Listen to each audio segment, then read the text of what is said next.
ರಾಜ್ಯದಲ್ಲಿ ಕಾಂಗ್ರೆಸ್ ಅಧಿಕಾರಕ್ಕೆ ಬಂದ ಮೇಲೆ ಎರಡು ಕೆಲಸವನ್ನ ದಿನದ 24 ಗಂಟೆಲೂ ಮಾಡಿದ್ದಾರೆ. ಒಂದು ಭ್ರಷ್ಟಾಚಾರ. ಈ ಆಡು ಮುಟ್ಟದ ಸೊಪ್ಪಿಲ್ಲ ಅಂತ ಗಾದೆ ಮಾತಿದೆಯಲ್ಲ, ಹಾಗೆ ಸಿದ್ದರಾಮಯ್ಯ ಮಾಡದೇ ಇರುವ ಭ್ರಷ್ಟಾಚಾರ ಇಲ್ಲ. ಆಡು ಮುಟ್ಟದ ಸೊಪ್ಪು ಹೇಗಿಲ್ವೋ ಹಾಗೆ ಸಿದ್ದರಾಮಯ್ಯನವರ ಸರ್ಕಾರ ಮಾಡದೇ ಇರೋ ಭ್ರಷ್ಟಾಚಾರನೇ ಇಲ್ಲ. ಅಹಿಂದ ರಾಜಕಾರಣ ಮಾಡಿದ್ರು, ಅಲ್ಪಸಂಖ್ಯಾತ ಹಣನೂ ಲೂಟಿ ಹೊಡೆದ್ರು, ಹಿಂದುಳಿದ ವರ್ಗದ ಹಣವನ್ನು ಲೂಟಿ ಮಾಡಿದ್ರು, ದಲಿತರ ಹಣವನ್ನು ಲೂಟಿ ಹೊಡೆದ್ರು. ಅವ್ರು ಮಾತ್ರ ಟೋಪಿ ಹಾಕೊಳ್ಳಿಲ್ಲ, ಜನರಿಗೆಲ್ಲ ಟೋಪಿ ಹಾಕಿದ್ರು. ಒಂದು ಭ್ರಷ್ಟಾಚಾರ, ಇನ್ನೊಂದು ಬೆಲೆ ಏರಿಕೆ. ಭ್ರಷ್ಟಾಚಾರ ಬಿಟ್ಟು ಬೇರೆ ಏನು ಮಾಡಿಲ್ಲ. ಈ ಸರ್ಕಾರದ ಭ್ರಷ್ಟಾಚಾರದ ನೀತಿಯ ವಿರುದ್ಧ, ಹಗಲು ದರೋಡೆಯ ವಿರುದ್ಧ ಮುಖ್ಯಮಂತ್ರಿ ರಾಜೀನಾಮೆ ಕೊಡಬೇಕು ಅಂತ ನಾವು ಹೋರಾಟವನ್ನ ಮಾಡ್ತಾ ಇದ್ದೇವೆ.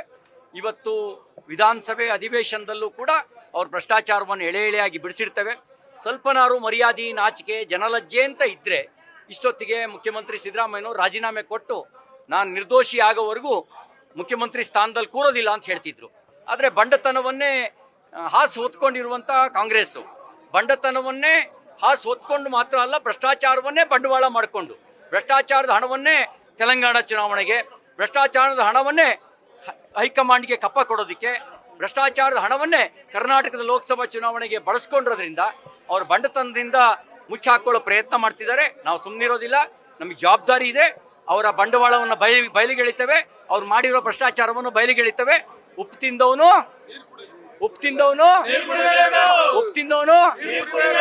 ತಪ್ಪು ಮಾಡಿದವನು ಜೈಲಿಗೆ ಹೋಗ್ಬೇಕು, ತಪ್ಪು ಮಾಡಿದವನು ಅಲ್ಲಿವರೆಗೂ ನಾವು ಹೋರಾಟ ಮಾಡ್ತೇವೆ.